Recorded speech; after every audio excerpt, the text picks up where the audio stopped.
Oh God, don't leave me! Who are you? In the name of heaven, speak again! Your name? Dantes. Edmund Dantes. Of what are you accused? I'm innocent! Of what are you accused? They say I'm a Bonapartist, that I conspired to aid Napoleon's return. His return? The Emperor is no longer on the throne then? He abdicated in 1814 and was sent to Elba. My God, how long have you been a prisoner here? Who are you? I am number 27. You don't trust me. I hear it in your voice. Don't go, I beg you. If you abandon me, I'll bash my brains out against this wall. I swear by those I love, I won't betray you. Trust me.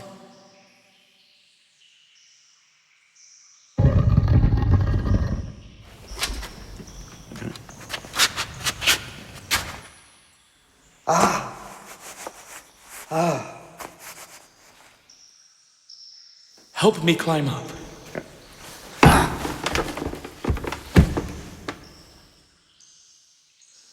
A corridor, and beyond that, a courtyard patrolled by soldiers. Alas, I took the wall of your cell to be the fortress wall. I have not curved my tunnel correctly. Instead of an ellipse of 40 feet, I have dug 50. 50 feet? Not so loud, young man.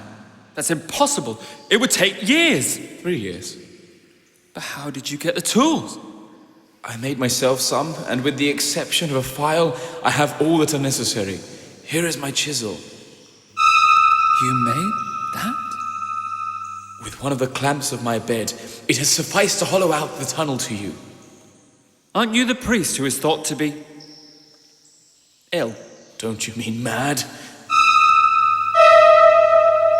Yes, I am the poor mad prisoner of the Chateau d'If. For many years permitted to amuse visitors to the prison with my insanity. I am the Abbe Faria. I had hoped to pierce the outer wall and throw myself into the sea. Alas, now all is lost. But if our bodies are imprisoned, our minds will be free. We can still converse, discuss, debate. How I have longed to talk to another human being. Talk? What could we talk about? I am an ordinary sailor, that's all I know, the sea. I've scarce read any books compared to you. I know nothing. The Spanish proverb says a man is judged in seconds.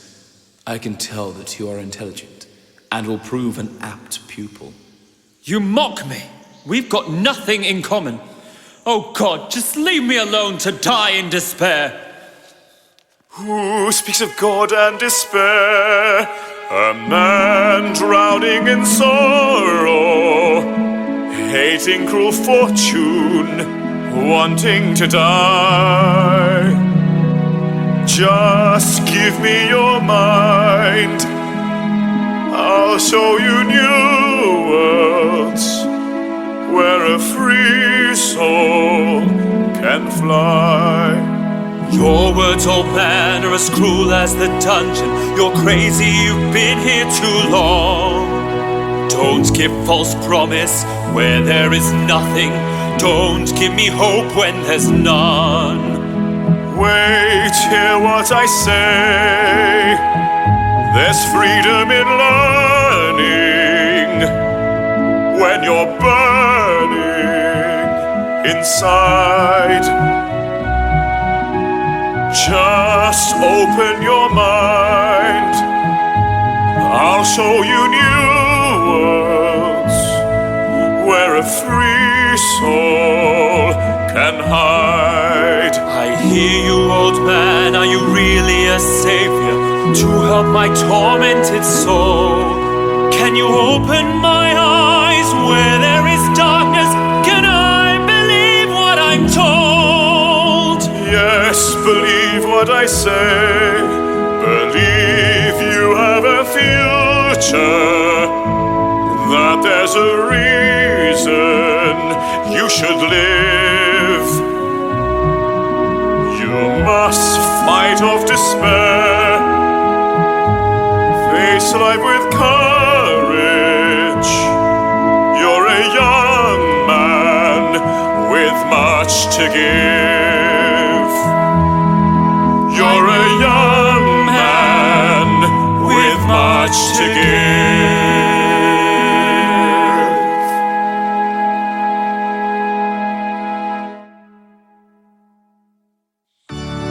It is well. We still have 8 hours before us. It is now just 1:15 noon. Those lines traced on the wall are drawn in accordance with the double motion of the Earth, as well as the orbit it describes around the Sun. So I am able to ascertain the hour more precisely than if I possessed the watch, for that might get broken or lose time, while the planets never vary in their appointed paths. Human knowledge is confined within very narrow limits. When I have taught you mathematics, physics, history, and the 3 or 4 modern languages which I am acquainted, you will then know as much as I do myself. Impossible. I could never learn all these things. Not their applications, certainly, but their principles you may. There are the learners and the learned. Memory makes the one, philosophy the other. A parrot or a cockatoo can learn a million things, but what does it know? Hold on, young man, it's not so easy. Let me caution you. They say a little learning goes a long way. I know it's not true. You can learn like a parrot, you can give any answers. That's no way to go. It's no good unless you understand. To learn is not to know. It's no good unless you understand. To learn is not to know. Slow down, young man, take your time, and only fools rush in. Take it one step at a time, or you sink before you swim. Don't be afraid to question, or you'll reap what you sow. It's no good unless you understand. To learn is not to know. It's no good unless you understand. To learn is not to know. Soon you'll see the ease with which you open your mind's eye. See the things you never saw before, all that passed you by. Soon you'll know all the world out there, understanding as you go. You always must remember this. To learn is not to know. What will you teach me first? Let us start by applying our minds to your story. You're ignorant of the crime with which you are charged? I am. I swear this by the 2 people I love most, my father and Mercedes. You say you are on the point of being promoted captain of the Pharaon, I was. and about to become the husband of a young and lovely girl? Yes. Now let us see if we can deduce who could have wanted to prevent you from achieving these goals. First, who might have had a motive in preventing you from becoming captain? You say that you were well liked by the crew? Yes. There was only one person on board that I nearly came to blows with. Now we're getting on. His name? Danglars, And what was his rank? second mate. So, next in command after you. Now, you say that your captain, Leclerc, ordered you, as he lay dying of fever, to take a package to the Isle of Elba. Tell me, was there anyone else present? No one. No. Wait. The cabin door was open. Danglars passed by just as I took the package. Good. We're on the right track. You delivered it by hand to Marshal Bertrand, and you received in return a letter. What did you do with it? It was too large for my pocket. I carried it in my hand. So everyone on board knew you returned with a letter, Of course. including Danglars. I suppose so. And the anonymous accusations stated that this same incriminating letter might be found on your person or in your cabin on board the Pharaon? Correct. Then it's as clear as day. It all points to Danglars. Danglars! Now, as to the second question, did you have a rival for the hand of Mercedes?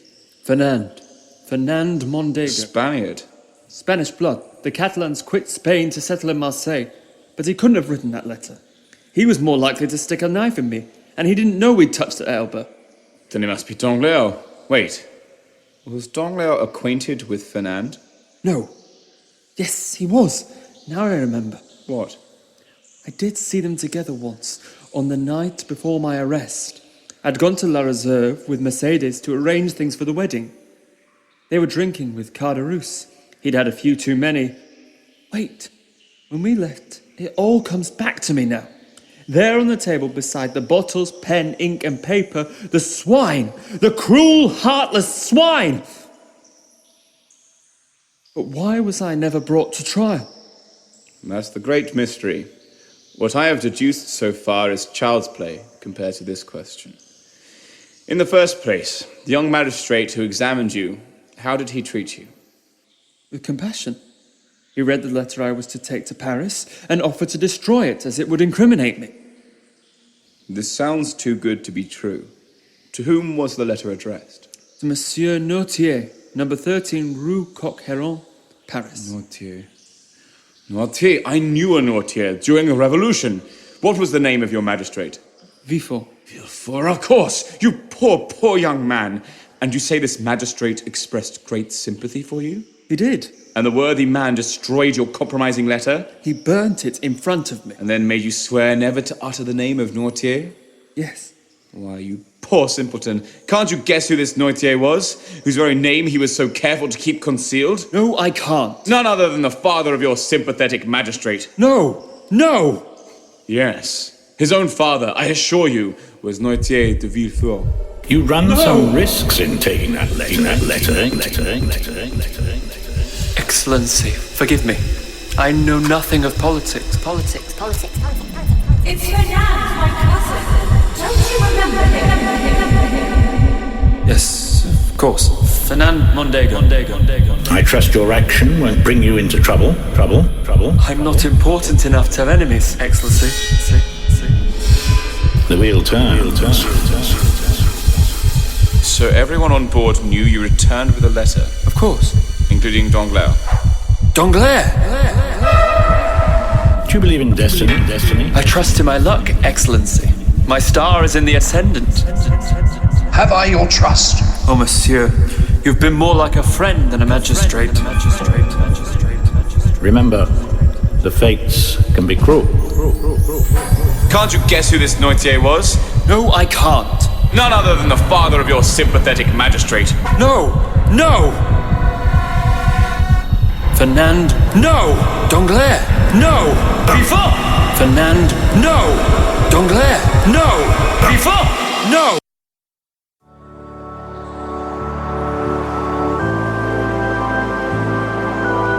You are quiet today. I regret now that I helped you discover the enemies who put you here, for I have put vengeance into your heart. Could we not create a second tunnel out of the first, digging towards the southeast? Why, that would emerge, of course, under the flagstones of the gallery, and then? Overpower the sentry and escape over the outer wall using your rope. The plan seems feasible. But Edmund, no blood must be shed. Agreed. Then we start digging tomorrow. What's that? Look at it. What do you see? A half-burnt scrap of paper. Some writing in a peculiar yellow ink. This, my friend. This is my treasure, and from this day forth, 1/2 belongs to you. Your treasure? Yes, you have a noble heart, Edmund. I see what is passing in your mind. No, be assured. I am not mad. This treasure exists, and if I have not been allowed to possess it, you will. You're fatigued. You... Hear me first, then decide. Had you not better rest? The story will keep for another day. On the contrary, I must tell you now, Edmund. I have survived one fit of catalepsy. Who knows if tomorrow or the next day another attack may come on and finish me. Read it now! This 25th day of April, 1498 B. Alexander the Sixth, and fearing that not Caprara, who was poisoned and the Spada burn is fitted with me. That is in island of Monte-Cristo. All gems that I alone. It's meaningless. Yes, to you, my friend, who reads it for the first time, but not to me, who has spent many a long night reconstructing every phrase, completing every thought. You know that I was secretary to Cardinal Spada, the last of the princes of that name. I had seen him eagerly searching amongst dusty family manuscripts, and when I offered to assist him, he related to me the tale of his ancestor's murder by Cesare Borgia 3.5 centuries ago. Before dying of poison in his wife's arms, the victim had said, "Look among my papers, there is a will." Despite numerous searches by successive generations, no will was ever found. When my noble patron died, he bequeathed to me his library of 5,000 books, including a magnificent breviary, illuminated with beautiful Gothic characters, its corners bound with gold, a family heirloom passed down from father to son. On the night of the 25th of December, I was going through the documents, deeds, contracts, letters, for the 1,000th time. Tired and overcome by a heavy supper, my head drooped, and I fell asleep.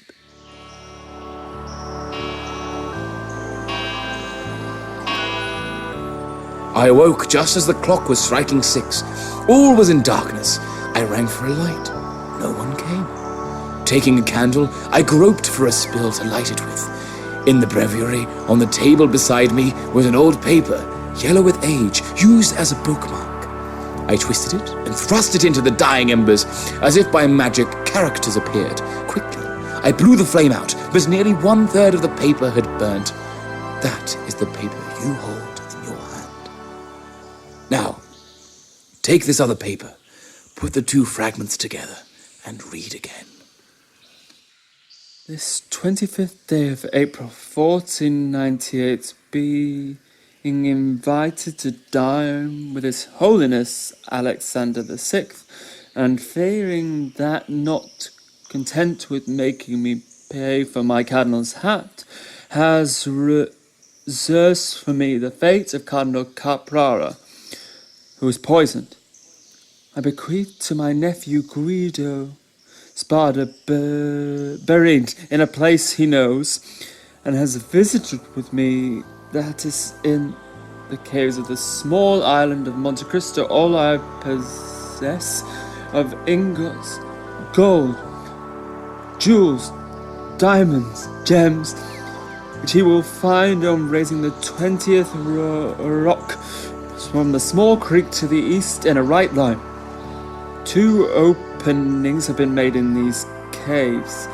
The treasure is in the furthest angle in the second, which treasure I leave entire to him as my sole heir. 25th of April, 1498. Caesar Spada. It. The will! Of course, what else could it be? It amounts to 2 million Roman crowns, worth nearly 13 million of our money. Imagine the good that could be achieved with so much wealth. And now half of it is yours. If I die here, it all belongs to you. This treasure belongs to you alone. I have no right to it. Edmund, you are my son. My profession condemns me to celibacy, but God has sent you to me.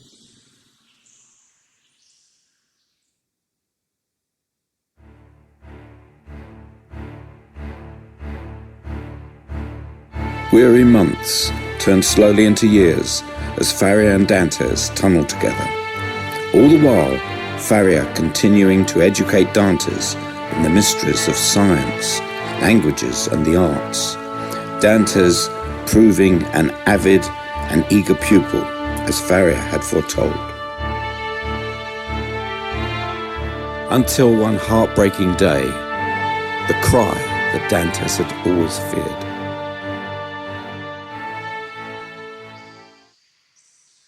Edmund, help me! Oh no! Dear God, no, not yet! I'll get the jailer. Help! Help! Edmund, it's no use. You must not be found here. My right arm is already paralyzed. and I feel the blood flowing cold up towards my brain. Just give me your hand. Farrier!